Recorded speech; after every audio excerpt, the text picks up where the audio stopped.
Buenos días, hermanos y hermanas que nos escuchan una vez más por este medio. Es una bendición estar de nuevo con ustedes mientras continuamos en nuestro estudio panorámico en el libro de Apocalipsis. Estamos ya en la parte final. Yo creo que solamente esta y la siguiente semana. Les doy gracias por su paciencia, y lo que yo pensé que iba a ser solamente un par de semanas se ha vuelto más que eso, y está bien. Como les dije, no quiero ir a las carreras, ni tampoco tenemos razón para hacerlo. Toda vez que estemos considerando lo que la palabra de Dios dice al respecto de la segunda venida de Cristo Jesús, que es en realidad el tema que nos ocupa, la segunda venida de Cristo Jesús. Estamos hablando en este día que es muy significativo a la luz de los acontecimientos mundiales, las cosas que han sucedido en estos últimos días. La invasión de Ucrania por medio de Rusia, que ha venido al sur a invadir este país, y las ramificaciones que esto puede representar. En realidad que mientras estaba preparando para el estudio, estaba pensando, qué cosa más interesante, que estamos hablando acerca de la segunda venida de Cristo Jesús. Estamos hablando de todas las cosas que han de suceder, y estamos en un momento crucial en la historia. Este puede ser un momento que determine en verdad el rumbo de las cosas que vienen después. Estamos probablemente en un momento que sería maravilloso, si así lo queremos ver, por parte de los cristianos, por las cosas que aprendemos en la Biblia acerca de las cosas que van a suceder en los últimos días. Desde ese punto de vista es maravilloso.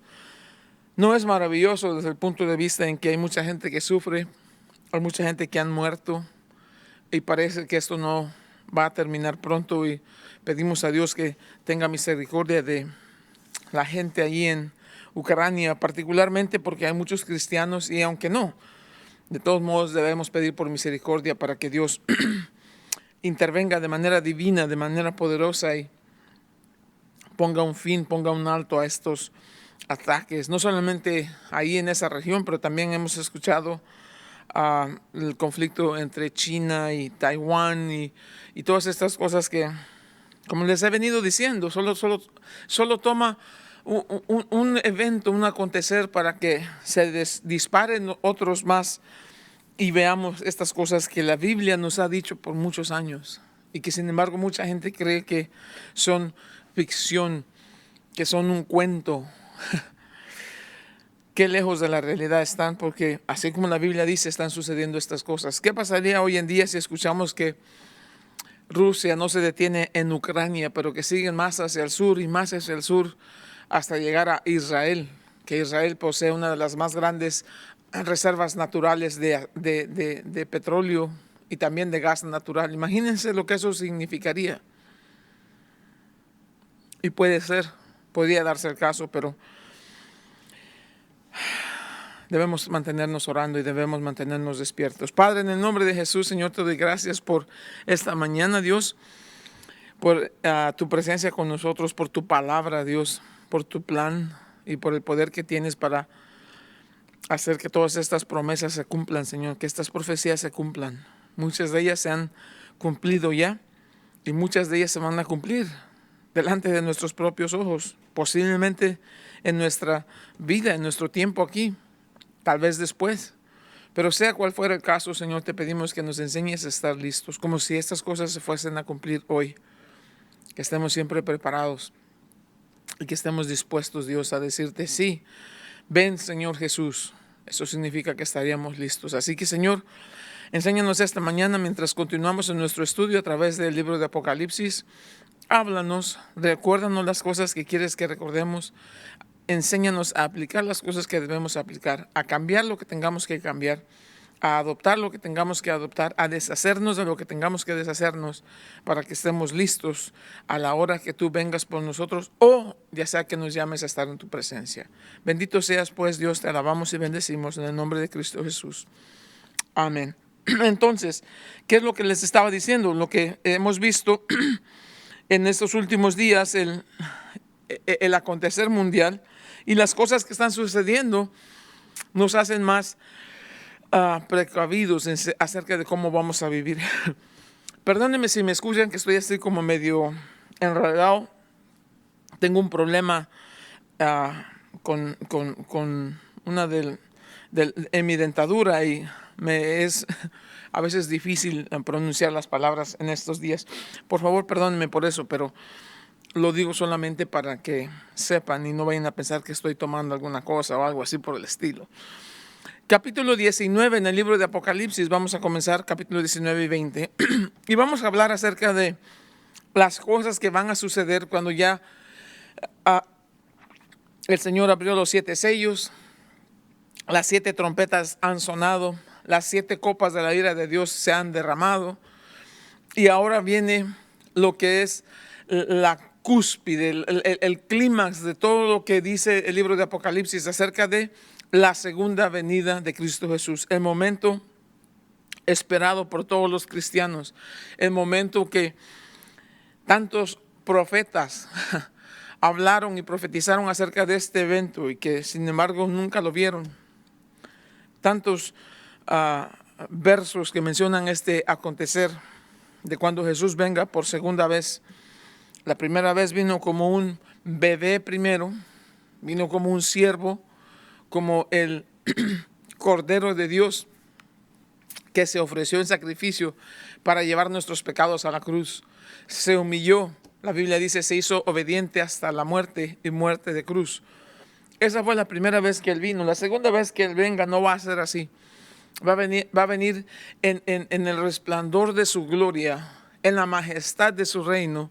Va a venir en la autoridad que le ha sido dada por el Padre, y va a venir como el Rey de Reyes y Señor de Señores. Y va a venir número 1, a ejecutar juicios sobre sus enemigos y a reinar sobre su pueblo. Y vamos a ver cómo van a suceder estas cosas. La semana pasada hablábamos en el libro de Apocalipsis capítulo 17 y 18 y hablábamos acerca del juicio sobre Babilonia, como les decía. Muy probablemente es que va a ser una ciudad que va a ser la capital del imperio del anticristo. El anticristo que se va a apoderar de la escena mundial, como decíamos. Esta ciudad va a tener 2 caras, por así decirlo, la parte religiosa y la parte económica, política. En un momento dado, el anticristo va a adueñarse, por así decirlo, del poder que este sistema ha creado por muchos años y se va a deshacer de, la Biblia la llama la ramera. Es este sistema religioso que por muchos años ha enseñado al hombre que el hombre no necesita de Dios, que no tiene por qué vivir a la voluntad de Dios, que no tiene por qué permitirle a Dios que gobierne en su vida. Y lo hemos visto, lo vemos desde el libro de Génesis hasta la actualidad en que vivimos. Vean estas guerras que están sucediendo. ¿Qué es? Es el desenfreno, es la avaricia, es la ambición del hombre, del poder, del dinero, del armamento con el cual someter a otros que son más débiles. Eso es. El hombre en su estado natural es egoísta. Es imposible pensar que el hombre en su manera natural tenga compasión por su semejante. No es así. Es al contrario, el hombre tiene el deseo de someter al que sea más débil que él, a adueñarse de lo que otros tienen, aunque él no lo necesite. Entonces, aquí vamos a ver en los últimos capítulos que estamos leyendo que Dios va a traer juicio sobre este sistema que por muchísimos años dice que este sistema ha corrompido al hombre. El hombre se ha embriagado, dice, con el vino de esta corrupción. Y reyes han caído envueltos en esta corrupción. Y hablábamos poquito acerca de la Iglesia Católica, cómo se embriagó de poder. No lo digo yo, pueden leerlo ustedes. Deberían leerlo. Busquen en los libros de historia que hablan acerca de la Iglesia Católica, como por tantos años mantuvieron al hombre en oscuridad espiritual, porque les convenía, les beneficiaba. Una vez manteniendo al hombre en oscuridad espiritual, la iglesia comenzó a abusar de su poder. y llegaron a tal punto de que ellos ponían y quitaban reyes como se les daba la gana. Pero se va a acabar eso. Capítulos 17 y 18 nos dice que eso va a llegar a su fin, cuando Dios diga se acabó. Entonces, capítulo 17 y 18 nos dice que termina ese sistema. Esa va a ser una ciudad, creo yo que va a ser una ciudad que va a gobernar, quién sabe dónde sea, muy probablemente muchos dicen que será tal vez en Irak, no lo sabemos, pero sí es que es una ciudad desde la cual Anticristo va a mover todas sus piezas y luego el poder que le ha sido dado va a mover ejércitos, va a gobernar naciones enteras. Y obviamente él tiene en su mano la economía mundial. Una persona que tenga el poder religioso, el poder económico y el poder político es una persona con excesivo poder. Ese va a ser el anticristo. Pero eso no es el fin de la historia, porque el capítulo 19 nos dice: después de esto oí una gran voz de gran multitud en el cielo que decían: aleluya, salvación y honra y gloria y poder son del Señor nuestro Dios, porque sus juicios son verdaderos y justos, pues ha juzgado a la gran ramera que ha corrompido a la tierra con su fornicación y ha vengado la sangre de sus siervos de la mano de ella. El día viene donde Dios va a traer juicio sobre ese sistema que se opone a todo lo que tiene que ver con Dios. Otra vez dijeron aleluya, y el humo de ella, de esta ciudad, obviamente, combinado en todo este sistema, el humo de ella sube por los siglos de los siglos. Y los 24 ancianos y los 4 seres vivientes se postraron en tierra y adoraron a Dios, que estaba sentado en el trono, y decían amén, aleluya. En otras palabras, que así sea, que así sea. Y salió del trono una voz que decía: alabar a nuestro Dios. ¿Quién? Todos sus siervos y los que le teméis, así pequeños como grandes. Y oí como la voz de una gran multitud, como el estruendo de muchas aguas, y como la voz de grandes truenos que decía: aleluya, porque el Señor nuestro Dios Todopoderoso reina. Gocémonos y alegrémonos y démosle gloria, porque han llegado las bodas del Cordero, y su esposa se ha preparado, y a ella se le ha concedido que se vista de lino fino, limpio y resplandeciente. Vean esto, porque el lino fino es las acciones justas de los santos. Y el ángel me dijo: escribe, bienaventurados los que son llamados a la cena de las bodas del Cordero. Y me dijo: estas palabras son palabras verdaderas de Dios. Yo me postré a sus pies. Este es Juan hablando. El ángel está hablando y le está enseñando esas cosas. Juan se postró a los pies del ángel, y el ángel le dice: mira, no lo hagas. Yo soy consiervo tuyo y de tus hermanos que retienen el testimonio de Jesús. No hagas. Mira qué interesante. El ángel le dice: no te postres a mí. Un ángel, no es cualquier ángel, es un ángel muy poderosísimo. Cuando ve que Juan se va a postrar a él, el ángel le dice: no lo hagas. Yo soy un consiervo tuyo, yo solamente sirvo también a Dios. A quien debes adorar, dice, es a Dios. De nuevo, y no es como que quiero reventar como un tambor viejo a la iglesia católica, pero eso no es lo que ellos hacen.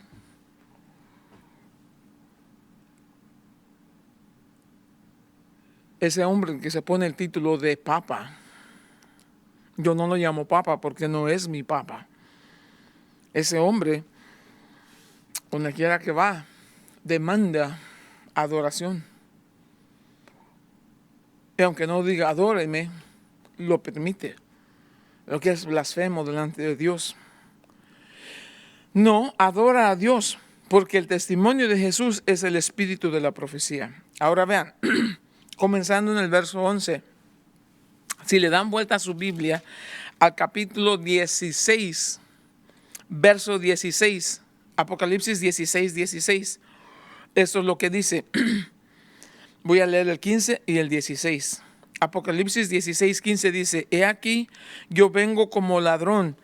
Este es Jesús hablando de lo que sería, dice, bienaventurado el que vela y guarda sus ropas para que no ande desnudo y vean su vergüenza.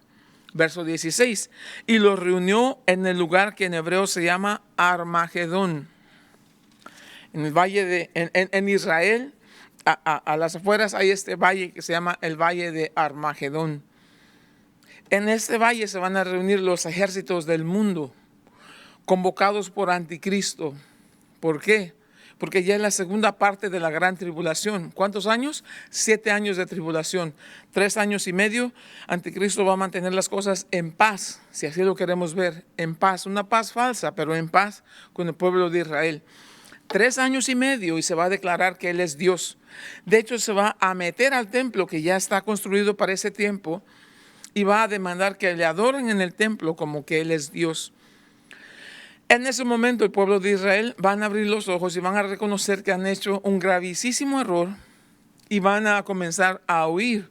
La Biblia dice que entonces la bestia, Satanás, va a venir detrás de la nación de Israel. Lo van a perseguir, a destruirlo. Pero Dios viene y va a proteger a su pueblo y lo va a llevar a un lugar seguro donde Dios lo va a guardar por estos 3 años y medio. ¿Y qué va a pasar en ese tiempo? En ese tiempo, Anticristo, la bestia, va a estar reuniendo a todos los ejércitos del mundo y van a venir esos ejércitos numerosísimos del este. Mucha gente piensa que va a ser China, puede ser o no, ¿qué importa? Da lo mismo. Y van a llegar a este lugar que se llama Armagedón. ¿Por qué? No, porque ellos piensan que van a venir y pelear y el que gane va a ser el que domina el mundo entero. Acuérdate, para ese tiempo no existe ya la iglesia. Bueno, no debo decir no existe la iglesia. Para ese tiempo la iglesia no está más aquí en la tierra. La tierra se ha llenado de demonios. Así nos dicen los capítulos anteriores. La tierra se convierte en una guarida de demonios. Los ángeles caídos que fueron lanzados del cielo, los que estaban encerrados en el abismo que fueron sueltos, los que van a venir, o sea, es totalmente un lugar habitado por demonios. Se van a reunir en el valle de Armagedón, aquí nos dice, y van a estar ahí planeando su estrategia para ver cómo van a entrar en la batalla. Hay estos reyes que el anticristo quiere someter, porque quiere demandar control absoluto sobre todo el mundo.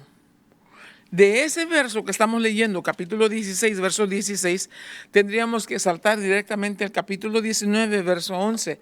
Allí están los ejércitos, todos están preparados. En su momento Napoleón llegó a decir que el valle de Armagedón sería el lugar ideal para la perfecta batalla. Es un lugar que se presta para eso, pues. Están todos reunidos ahí. No olvides. Dice la Biblia que es el Señor quien nos reúne allí.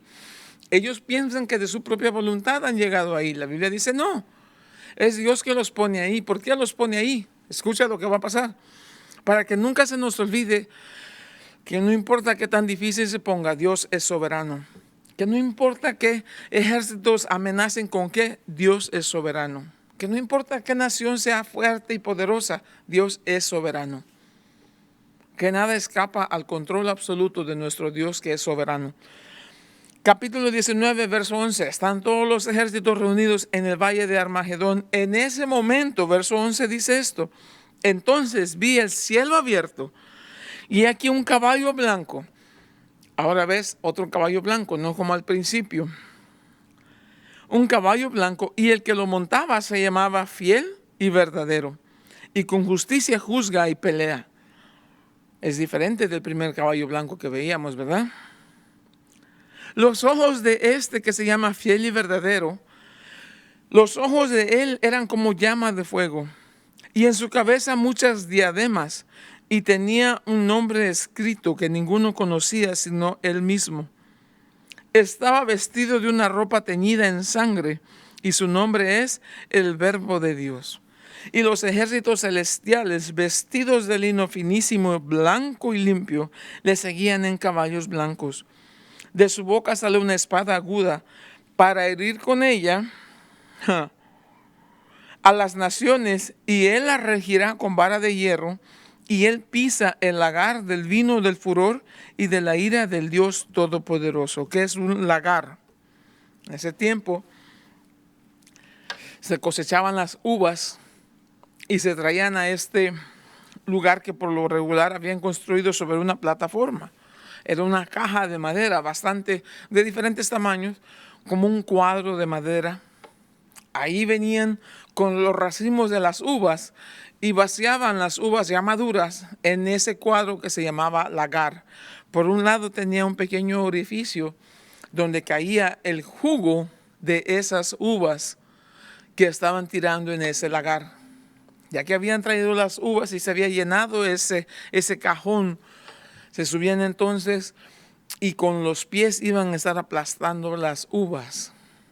Obviamente, al aplastar las uvas, el jugo salpicaba por todos lados. La idea era de aplastar las uvas para extraer el jugo que caía en estos recipientes, en estos barriles que ponían ahí abajo. La Biblia aquí nos dice que cuando viene Jesús es porque Él ya ha preparado la tierra como si fuese el lagar.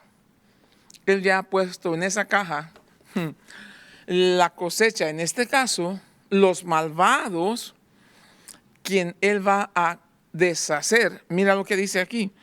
Con el furor de la ira de Dios va a pisar.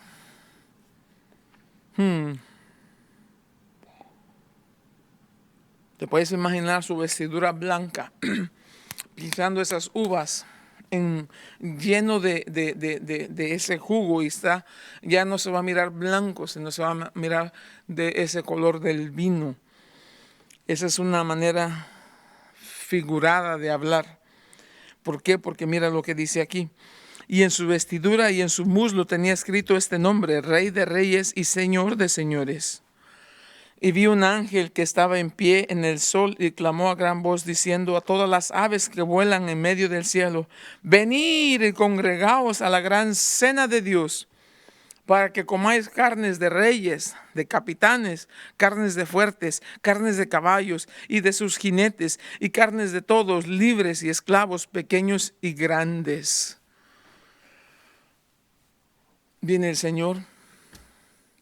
Están todos reunidos en el Valle del Armagedón.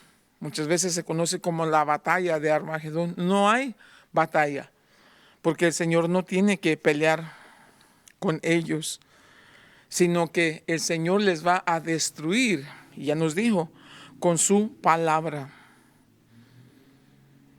Verso 19, y vi a la bestia, esto es el anticristo, y a los reyes de la tierra y sus ejércitos reunidos para pelear contra el que montaba el caballo y contra su ejército. ¿Quién es el ejército de Jesús? Bueno, ahí viene Jesús en su caballo blanco, y ahí venimos todos los creyentes con él también, aparte de los ángeles que vienen con él. Pero nosotros no venimos a pelear. Nosotros venimos con él porque donde quiera que el Señor va, nosotros vamos con él. La iglesia es la novia, pues. Ahí están los ejércitos preparados, pensando que cuando aparezca lo van a destruir, porque ellos son poderosos militarmente hablando. Tienen armas nucleares, tienen todo el armamento que te puedas imaginar. ¿Cuál será su sorpresa? Que mira lo que dice el verso 20. Y la bestia fue apresada, y con ella el falso profeta, que es el que le ayuda. O sea, acuérdate, en la Biblia tenemos a Dios Padre, Hijo y Espíritu Santo. Por eso decimos que Dios es una Trinidad: Padre, Hijo, Espíritu Santo. El diablo hace lo mismo. Bueno, no lo mismo, pero imita a querer hacer lo mismo. El diablo tiene el diablo, que es Satanás. El diablo va a tener al anticristo, que viene queriendo ser lo que es el Hijo, el diablo, el anticristo, y el falso profeta, que vendría siendo representativo de lo que es el Espíritu. El diablo, el anticristo y el falso profeta. El Padre, el Hijo y el Espíritu Santo. Porque Satanás es un imitador barato. Es lo único que puede hacer. Él no es creativo, porque no puede crear. Solamente trata de imitar, y es malo hasta para imitar. Entonces aquí reúnen a todos los ejércitos, llega el Señor, el anticristo de una vez es apresado, el falso profeta es apresado. Y luego vean esto. Y la bestia fue apresada y con ella el falso profeta que había hecho delante de ella las señales con las cuales había engañado a los que recibieron la marca de la bestia y habían adorado su imagen. Estos dos, anticristo y el falso profeta, fueron lanzados vivos dentro de un lago de fuego que arde con azufre. Y los demás muertos, dice, fueron muertos con la espada que salía de la boca del que montaba el caballo, y todas las aves se saciaron de las carnes de ellos. No tienes que pelear con ellos. Si Jesús con el poder de su palabra creó todo lo que existe, pues con el poder de su palabra puede deshacer lo que Él quiera. Y ese es el caso aquí. ¿Ves? Jesús no tiene que pelear. Solamente tiene que decir, se acabó. Y se acabó. Es así de sencillo. Entonces, allí está la mortandad de gente, pero horrible.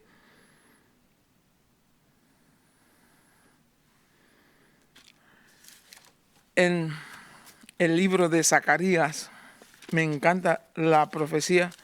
Si hay algo que me fascina en la Biblia, bueno, todo me fascina en la Biblia, pero el libro de Zacarías me encanta porque son cosas que en verdad son fascinantes. Zacarías, en este tiempo en que se escriben estas cosas, que es antes de Cristo Jesús, habla de cosas que son tan tangibles, tan claras, tan reales hoy en día, que no podríamos imaginar cómo es que él tenía esta visión, de no ser por la inspiración del Espíritu Santo. Zacarías 14 dice, he aquí, el día de Jehová viene, y en medio de ti serán repartidos tus despojos. Dice, porque yo reuniré a todas las naciones para combatir contra Jerusalén, y la ciudad será tomada, y serán saqueadas las casas y violadas las mujeres. La mitad de la ciudad irá en cautiverio, mas el resto del pueblo no será cortado de la ciudad. Después saldrá Jehová y peleará con aquellas naciones como peleó en el día de la batalla. Ve esto. Y se afirmarán sus pies en aquel día sobre el monte de los olivos, que está enfrente de Jerusalén, al oriente. Y el monte de los olivos se partirá por el medio, hacia el oriente y hacia el occidente, haciendo un valle muy grande. Y la mitad del monte se apartará hacia el norte y la otra mitad hacia el sur.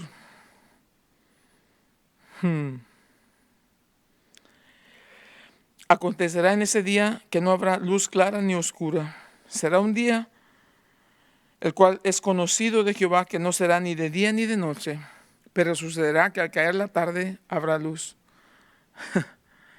y dice, y de Jerusalén saldrán aguas vivas, la mitad de ellas hacia el mar, la otra mitad hacia el mar occidental, en verano y en invierno.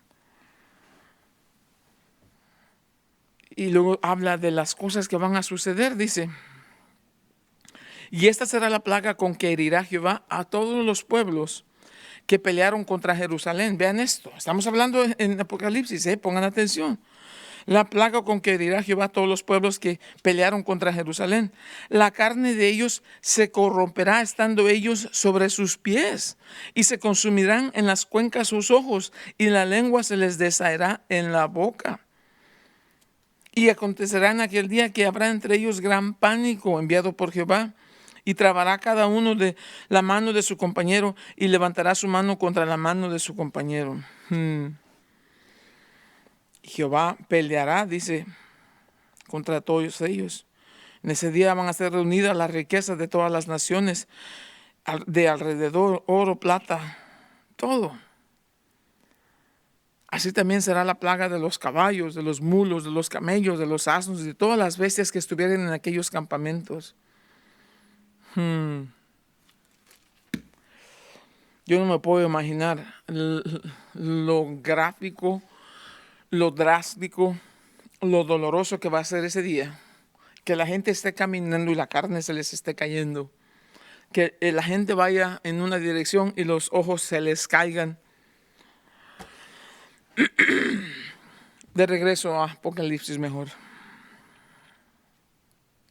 El Señor los va a destruir con el poder de su palabra. Capítulo 20. Entonces Ya el anticristo preso, el falso profeta preso, todos los enemigos muertos, las aves de rapiña dándose un festín con cuerpos de caballos, de asnos, de mulos, de todo esto, la peste, lo horrible de ese lugar. Tan así dice que ese valle, más o menos como por 200 millas, imagínense 200 millas, y la sangre que va a acumularse en eso va a llegar hasta el pecho, hasta donde está el freno de los caballos. Es algo horrible en verdad. Pero no aprende el hombre. Mira, capítulo 20, verso 1, dice: vi a un ángel que descendía del cielo con la llave del abismo. Capítulo 20, verso 1. Y una gran cadena en la mano.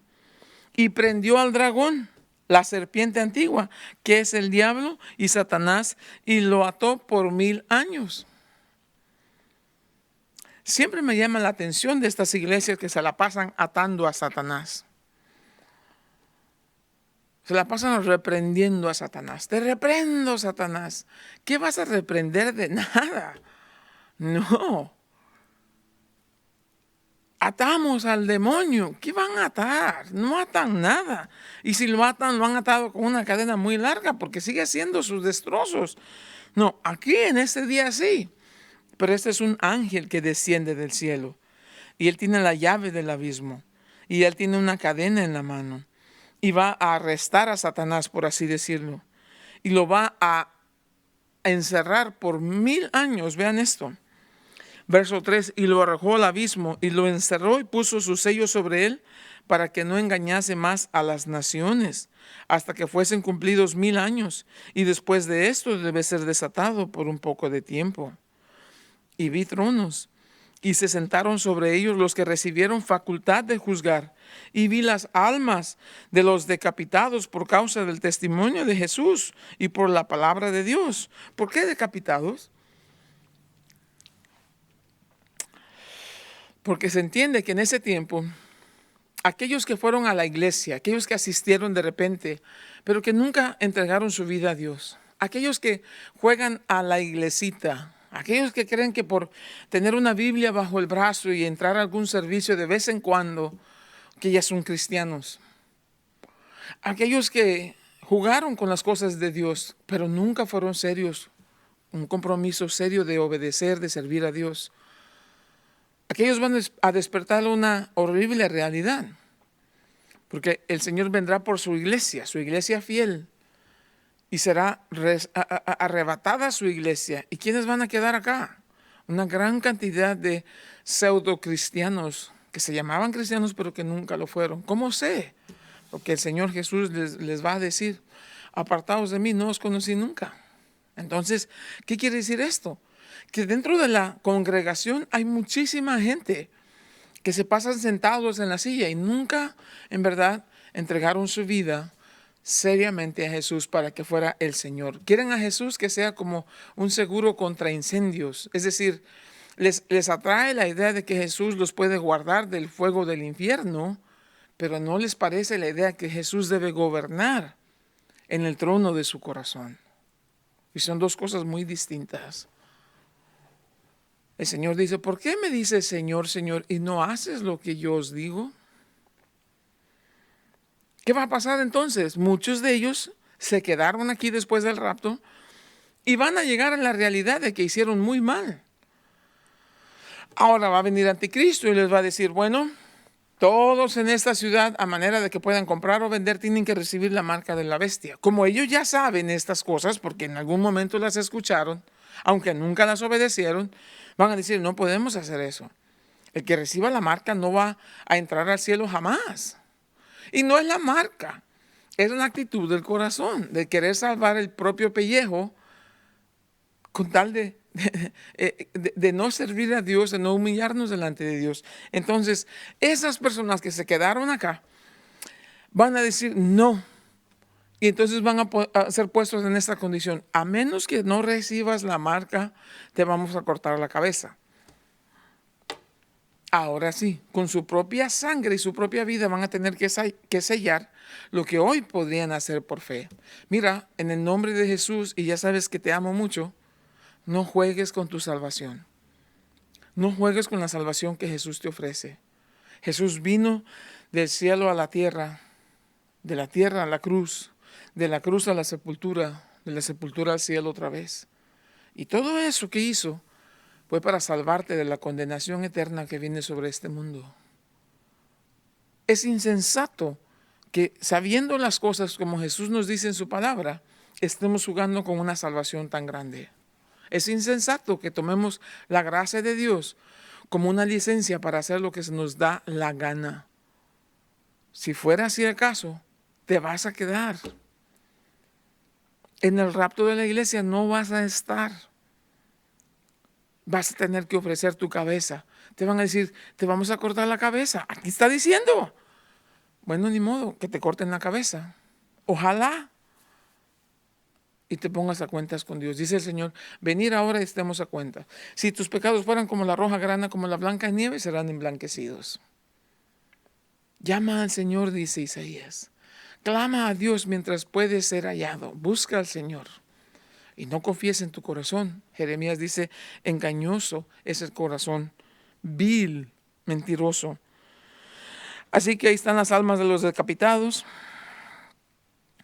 los que no adoraron a la bestia ni a su imagen, y no recibieron la marca en sus frentes ni en sus manos, y vivieron y reinaron con Cristo 1000 años. Entonces, ya no está anticristo, ya no está el falso profeta, y ya Satanás está encerrado. 1000 años, acuérdate. Muchas personas que se quedaron acá y muchas personas en Israel, muchos van a sobrevivir, es cierto, muchos van a sobrevivir estos 7 años de tribulación. Y a manera de que entren en el reino de los 1000 años, van a tener, escucha, van a tener que venir delante de Jesús. Jesús va a instalar, viene, ves que estaba diciendo en el capítulo 19, viene, destruye a sus enemigos, todas estas cosas, y de inmediato va a hacer el juicio preliminar, si lo quieres mirar así, y van a decir, ok, vas a entrar en los 1000 años, ¿por qué debo dejarte entrar? Acuérdate que Él va a separar los chivos de los cabritos y va a hacer esta separación, va a decir, ¿y por qué te voy a dejar entrar? Oh, porque me vistes hambriento y me diste de comer, en la cárcel y me visitaste. Él sabe quiénes son. Ellos van a entrar vivos. Estas personas van a entrar vivas al reino en su cuerpo físico. Nunca murieron. Físicamente en la carne van a entrar, pero van a tener que recibir a Jesús como su Señor y su Salvador. Van a tener que acercarse y recibir por gracia la salvación que Él les ha ofrecido. Muchos de esos entran al milenio vivos. En 1000 años, ¿cuántos van a ser? Cantidad. ¿Cómo va a ser el reino del milenio? Pues va a ser lo más cerca a la perfección. No va a ser perfección todavía porque no es el estado eterno, son solamente 1000 años. La tierra va a ser restaurada. Los animales ponzoñosos no van a herir a la gente. Los animales no van a matar otros animales para comer. La Biblia dice va a ser un tiempo de mucha paz, de mucha armonía. Jesús va a gobernar el mundo entero. Los creyentes vamos a estar por todas partes del mundo gobernando para Jesús, sirviendo como jueces, como lo que sea, en alguna parte del mundo.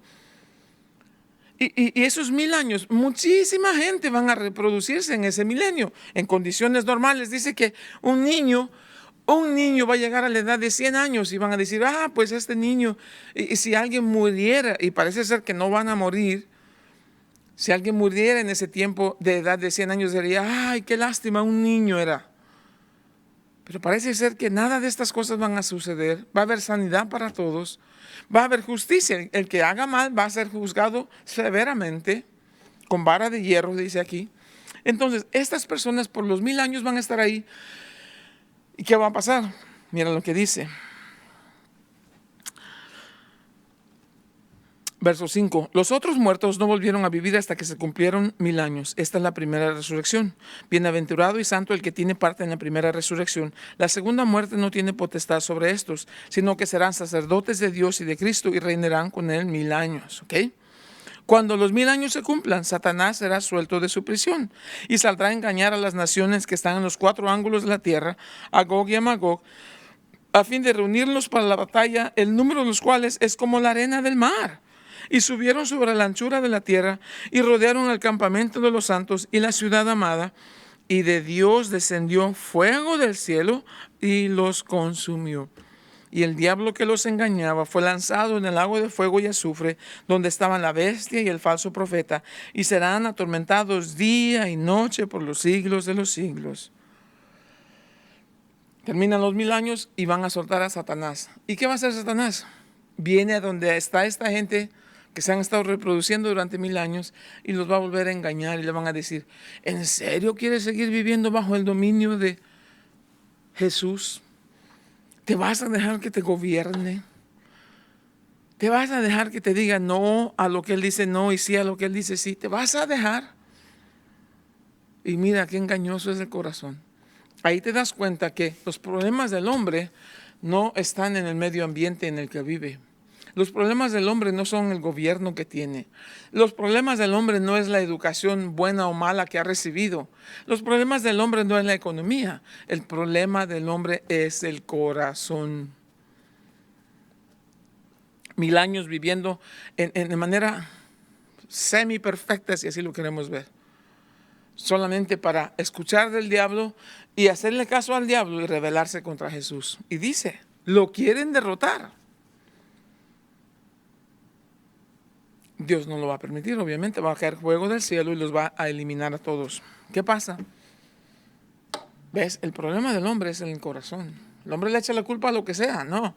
Es el corazón engañoso y malvado. Entonces, verso 11, ya casi terminamos. Y vio un gran trono blanco, y al que estaba sentado en él, delante del cual huyeron la tierra y el cielo, y ningún lugar se encontró para ellos. Y vi a los muertos, atención, grandes y pequeños, de pie ante Dios, y los libros fueron abiertos, y otro libro fue abierto, el cual es el libro de la vida. Y fueron juzgados los muertos por las cosas que estaban escritas en los libros según sus obras. Y el mar entregó los muertos que había en él, y la muerte y el Hades entregaron los muertos que había en ellos, y fueron juzgados cada uno según sus obras. Y la muerte y el Hades fueron lanzados al lago de fuego. Esta es la muerte segunda. Y el que no se halló escrito en el libro de la vida fue lanzado al lago de fuego. ¿Y quién está ahí? Satanás, el anticristo y el falso profeta. ¿Por qué terminaron yendo ahí? Porque decidieron no darle la gloria y la honra al que vive y reina por los siglos de los siglos. ¿Cómo sabemos? Porque los libros van a ser abiertos. Esto es para los que murieron sin Jesús. El que dice, me vale, yo no quiero hacer caso, yo no voy a la iglesia, a mí no me importa, a mí nadie me cambia, esta es mi religión, yo así nací y así me voy a morir, y la vida es una, y hay que darle, y vive la vida loca, y haz lo que tú quieras, porque al fin la vida solamente es una vez, y el que no, pues la desperdicia. Bueno, está bien. ¿Qué pasa? El que es creyente, camina su vida. A lo mejor en algún momento de su vida decidió que era una vida vacía, una vida de pecado. Decidió rendir su voluntad a la voluntad de Dios. Pidió perdón por sus pecados, recibió salvación y vida eterna en Cristo Jesús. Vivió el resto de su vida, no perfecto, pero en la voluntad de Dios, reconociendo sus pecados, pidiendo perdón y agradando a Dios en la manera en que vivía. Él llega el día en que se muere. Su cuerpo va a ser depositado en una sepultura, pero su alma inmediatamente está con el Señor, ausente del cuerpo, presente con el Señor. Mientras se cumplan los 7 años de la tribulación, su alma viene, se va a reunir con el cuerpo que estaba sepultado, que Dios va a volver a levantar, le va a dar ese cuerpo para que viva por 1000 años en esta tierra. Va a ser un cuerpo que va a ser transformado de una manera poderosa. Y eso es para el creyente. El no creyente vivió su vida a su antojo, su voluntad, hizo lo que le dio la gana, se murió. Su cuerpo fue puesto en la sepultura, su alma fue llevada al Hades, que es la antesala al infierno. Él no va a ser resucitado cuando venga el rapto de la iglesia. Él va a ser resucitado después, durante el juicio del trono blanco. Y todos van a comparecer, grandes y pequeños. Cuando sea el juicio del trono blanco es demasiado tarde. Una persona que se encuentra ante el trono blanco es demasiado tarde. Cuando lleguen ahí le van a decir, ¿cómo te llamas? Pues me llamo fulano de tal. No estás aquí. Tomado de ahí, lanzado, aquí dice, al lago de fuego. Es así. Ese es el destino.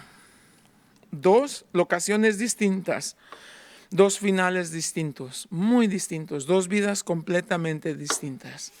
El que quiere vivir a la voluntad de Dios, recibiendo perdón de sus pecados, arrepintiéndose de su maldad y buscando la dirección del Espíritu Santo para no vivir más en la carne, sino vivir de acuerdo a la voluntad de Dios.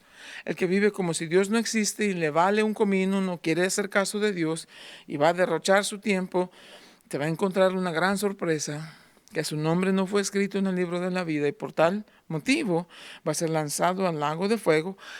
Ya estar en el lago de fuego ya es un castigo tremendo. Pero saber que estás en el lago de fuego en compañía del diablo, del anticristo y del falso profeta es peor todavía. ¿Por qué? Por una razón, por la dureza del corazón, no arrepentido. La Biblia dice, porque de tal manera amó Dios al mundo que dio a su Hijo unigénito para que todo aquel que en él cree no se pierda, mas tenga vida eterna. ¿Por qué terminaron estos en el lago de fuego? Porque aunque Dios dio a su Hijo para que creyéramos en Él, el hombre decide no creer en Él. Cuando no crees en Dios es porque simple y sencillamente crees en ti. Cuando no te sometes a Dios es porque te consideras que tú eres más grande que Dios. Pero la realidad es que un día vas a despertar y te vas a dar cuenta que hay uno solo que es grande y se llama Dios Todopoderoso. Y Jesús es su Hijo. Y Él vino para salvarte.